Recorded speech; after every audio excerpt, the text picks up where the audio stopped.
Hey everybody, my name is Michael McDowell. It's great to be with you. This is a short webinar on the task trap. Are we challenging students or just keeping them busy? And I want to talk a little bit today about well, the way I think we should start is around this study that was done relating the opportunity gap. So one of the things that the California Education Partners found in this study is that 71% of students succeeded on assignments, yet only 17% of students actually had assignments that were at grade level. So there's this huge gap between students being successful on assignments, yet not actually engaging in grade level tasks.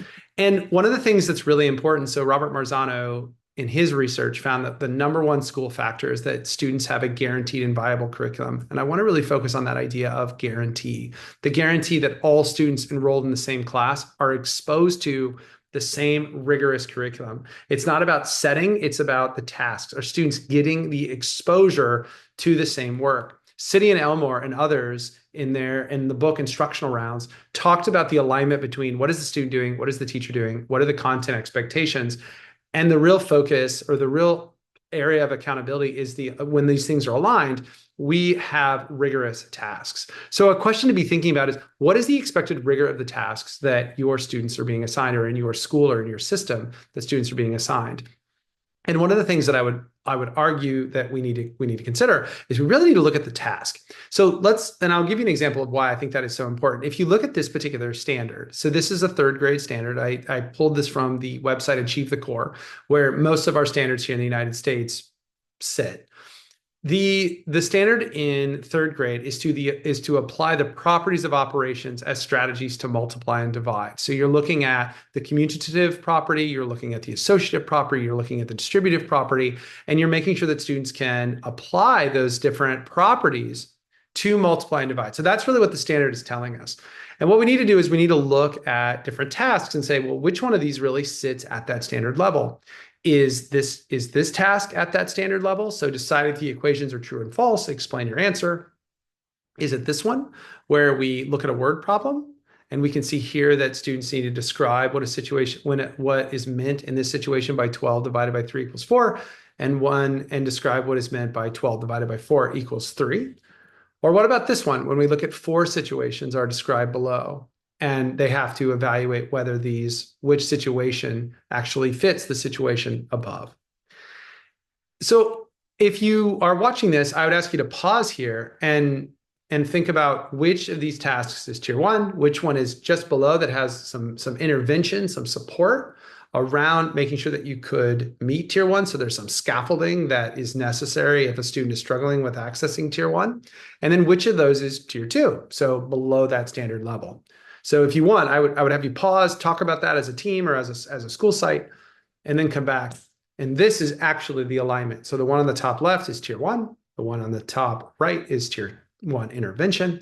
And the one below that is a tier 2 intervention. And the reason why is because if you look at the one on the top left, you have to use all properties of operations in order to explain your answer across these multiple equations that we're looking at, where the other two do not require that. And this is what we mean, because if students did not have access, so if they were doing all these assignment, like let's say the tier 2 intervention, and they were successful in completing that, but they were not getting access to and the opportunity to learn the tier 1, they wouldn't be successful. And that's why we have to make sure we don't fall into the task trap, which is we've got these tasks that students are doing and they might be succeeding, or we're making sure that they're below standard, and we're like, oh, well, we'll give them these assignments. And so we find higher levels of success and higher rates of progress, but not rates of proficiency, because our students are not getting that access, or the majority of our students are not getting that access, and we're breaking students into smaller groups, and then we're only giving some students that type of access. So some students do get it, but not all of our students. And to me, I think that's a huge equity issue beyond the idea of like, this is what students need in order to be successful in a state test. It's then we're only giving some students that type of access. That seems to be a real challenge. So what are some things that we could do about this? Well, I think one is to frame the way we think about how we approach instruction. So let's just imagine you've got the y-axis, which is content complexity, of the x-axis, which is time. And then you've got this dotted line, which is the grade level content complexity expectation. That's what we call tier 1. That's where that task sits.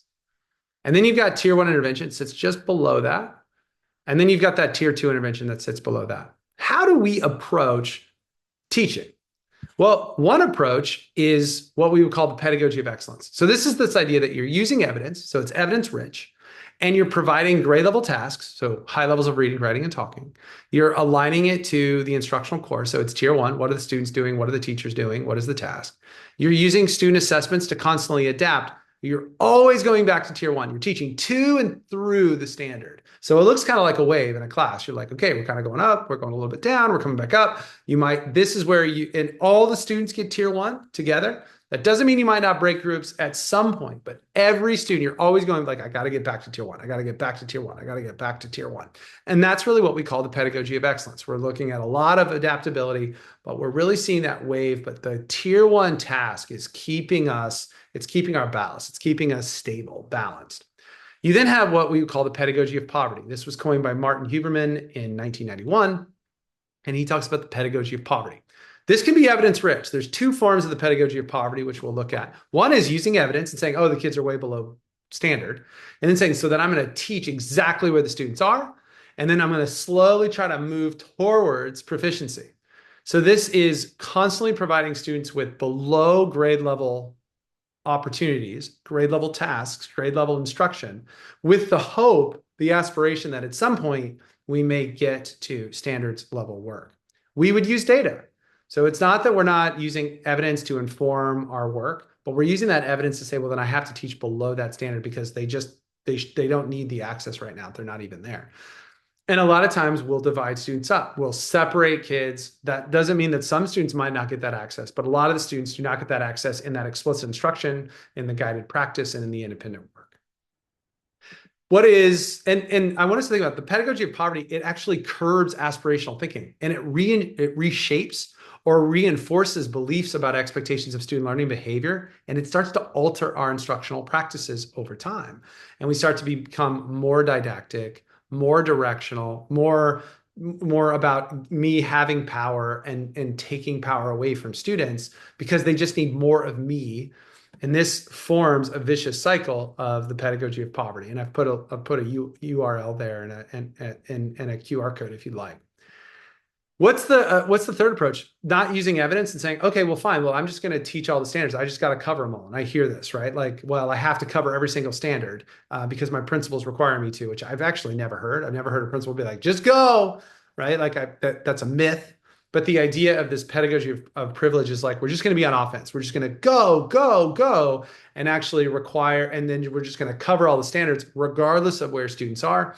The reason why this is called the pedagogy of privilege is because the only students that really succeed in this type of environment are those that come from a household of privilege. And when I think of privilege, I think of time, I think of money, right? So resource.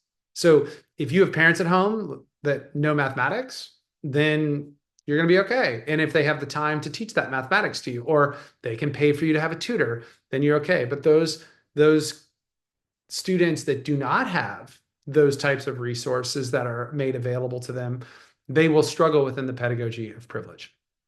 And then there's another form of pedagogy of poverty, and that's evidence poor. And that's where we just provide below grade level because we just don't think students can learn it. And so we just teach below grade level, below grade level. So students might see success. Again, they might be completing and being successful on assignments, but they just keep performing poorly on benchmark assessments and on state assessments because they haven't been given the opportunity to do that. So I think some things to be thinking about is where does your team, your PLC, your grade level team, your school, your system, where do we typically approach this level of work, particularly in times of stress? Where do we default? And then I would say, how do we start to make that shift to making sure that we're actually providing that evidence-rich tier one adaptive approach to students, that pedagogy of excellence, that pedagogy of we're seeing substantial progress at proficiency? How do we actually start to shift there? So when we're in times of stress, we don't lower the task. What we do is we adapt instruction and where students are, but we're always getting students back to that task level work that represents the standard. When you're in a PLC and you're looking at a standard, always pull out the task. Does this task meet this? Do we all agree? To make sure that we don't have just pockets of excellence, but a community of excellence that starts with that tier one work. So a couple of questions that you could just be asking and thinking about. Where do we spend the majority of our time in class? What are my actions? What are student actions? What's the task focus? Do you change the task? Do you change your actions? Do you change the student's actions? What about in PLCs? Are we talking about the task? Are we looking at assessment relative to tier one? Or have our PLCs really defaulted to spending more of our time on tier two and tier three, or even tier one interventions, as opposed to how do I actually teach tier one? How do I give students access to it? How do we go through guided practice together and spending the time really thinking through that kind of work? And then how are we doing that as a staff to make sure we're all aligned within this work?